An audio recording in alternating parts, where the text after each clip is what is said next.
অনেকদিন আপনার সাথে রিক্সা চড়ার পর থেকে আসলে কি বলবো, আপনাকে তো বলছি যে আমার like one of the most amazing days ছিল সেটা। থ্যাংক ইউ সো মাচ, আমার স্বপ্ন পূরণ করেন, আমার ইচ্ছা পূরণ করেন, আপনাকে অনেক অনেক অনেক বেশি থ্যাংকস। অন্য কোনো কিছু অবভিয়াসলি শুনতেন, আপনি আমার আবদার পূরণ করেছেন, ইউ দ্য বেস্ট। আর আসলে ওইটার পর থেকে আরো একদিন আপনাকে অ্যাপ্রোচ করতে চাইছিলাম বাট পারিনি, আর একটা আবদার ছিল আর কি। কি আবদার? ম্যাম আসলে আমি আপনার আমার মানে আমার কি ইয়েটা আর কি,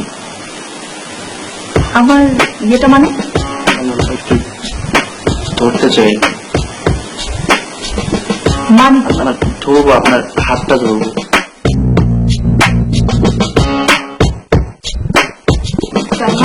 আপনার হাত একবার খালি ধরতে চাই ম্যাম, প্লিজ।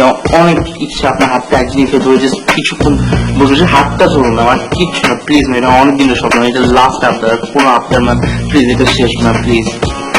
শোন সালমান, সেদিন আমি তোমার সাথে ঘুরেছি, আমরা চটপটি খেয়েছি, যা কিছু করেছি সবকিছু না, তুমি আমার খুব ফেভারিট স্টুডেন্টের মধ্যে একজন, দ্যাটস ওয়াই তোমার একটা ইচ্ছা পূরণ ছিল অথবা স্বপ্ন পূরণ ছিল। বাট অ্যাজ এ টিচার আমি তোমার একটা ইচ্ছা পূরণ করতেই পারি, তাই না?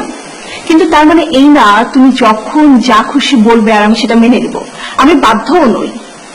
অ্যাকচুয়ালি এখন না সময় হয়েছে তোমার নিজেকে কন্ট্রোল করার।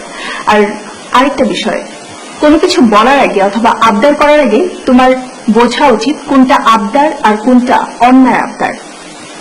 বুঝতে পেরেছো? আরেকটা বিষয়, তুমি কি একবার ভেবেছো ওই দিন তোমার আমার পরিচিত কেউ অথবা ইউনিভার্সিটির কেউ যদি দেখতো আমাদেরকে, অথবা ধরো ফ্যাকাল্টির কোন একটা স্টুডেন্ট যদি আমাদেরকে দেখতো, তারা আমাদের রিলেশনটাকে কিভাবে নিত, কি মিন করতো?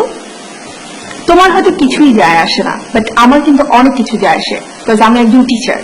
এটা আমাকে অলওয়েজ মাথায় রাখতে হয়।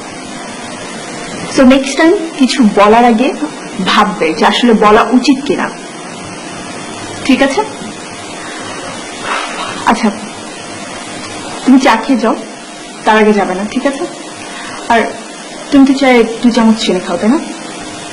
বসো, আমি চা নিয়ে আসছি।